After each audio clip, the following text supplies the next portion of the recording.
O Percebe segue protagonizando as poxas na lonxa da Guiño, especie que se quere coidar para que os profesionais da confraría poidan traballar nos meses de verán. A semana pasada volvía o Rei do Marisco a Guiño. Os profesionais abriron a campaña do Percebe o pasado martes e está a obter bons resultados.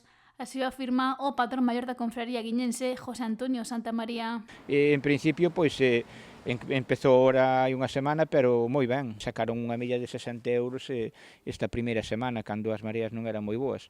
É un pouco lóxico porque hai pouco Percebe no mercado, pero bueno, así a todo, a verdade é que dounos unha boa sorpresa porque non é o mesmo ter un bo precio que sacar unha media de 60 e pico de euros. Foi máis caro, se mal non recordo, a 140, e o máis barato creo que foi sobre 20 euros, por iso que é impresionante do valor que colleu. Esperemos que non que siga así, ojalá siga así, pero esperemos que se manteña nun bo precio porque a verdade é que Percebe non hai moito.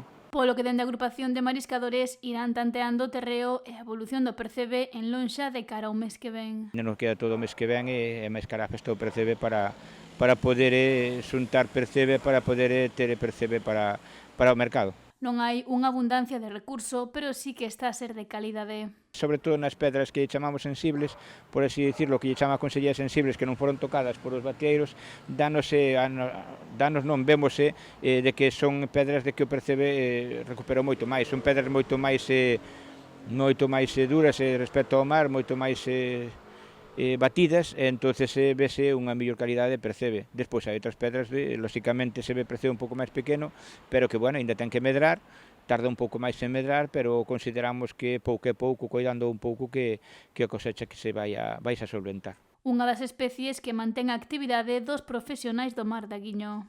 Agora solamente nos queda o Percebe, como quen di, da maioría dos socios da cofradía. Despois hai un grupo de xente que é o da Navalla, que un grupo de socios que máis ou menos teñen que ir, o resto, pois, a recursos específicos non temos outra cousa aberta, non sendo o marisqueo tamén, a marisqueo hai moi pouco, e entonces por iso mismo temos que diversificar un pouquiño e ir pouco a pouco tanteando e ir poucos días para que así, pois, estes 2 meses que realmente non hai moito máis a que ir prevendo de que haya algo no marisqueo cara a outubro, como a todos os anos na meixa, pois de que teñamos algo da meixa.